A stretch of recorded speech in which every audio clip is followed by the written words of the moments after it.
و خلاص بشد از این گرفتاری که دارد منتشر کرده. ما با جمیع آثار تمدن موافقیم و مایلیم که مملکت ما مجهز بشد به جمعی آثار تمدن، لکن نه به اون طور که شاه عمل کرد. شاه تمام آثار تمدن را در ایران به یک آثار فاسد کننده، مفسد در آورد.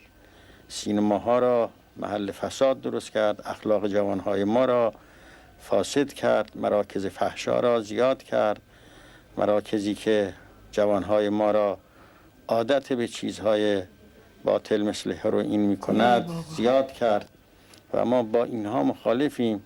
و اما با آثار تمدن و پیشروی به هیچ وجه مخالف نیستیم. با پیشروی های شاه مخالفیم که پیشروی ها او ما را به عقب برگردانده و ما حالا سالهای طولانی باید ایران زحمت بکشد تا اینکه ایران را به حالی برساند که ترمیم بکند این فسادهایی که شاه در ایران ایجاد کرده و این خرابی ها را که به بار آورده.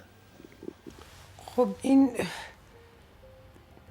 من دلم میخواد، نمیدونم حالا وقت از مطالبی که ایشون گفتن خب برای من باعث تأسف و خنده آوره و من جواب نمیگم، برای که مردم ایرانو میذارم امروز در داخل ایران و بیرون ببینن حرفایی که ایشون زدن در مورد زمان شاه الان چطوره. تمام این چیزایی که اسم بردن و حرف از تمدن میزنن، تمام داستانشون اینه که تاریخ ایران رو پیش از اسلام از بین ببرن و مثل که ایران تاریخ و تمدن نداشته، اسم تمام پادشاهان و اینا رو که مردم بهتر میدونن.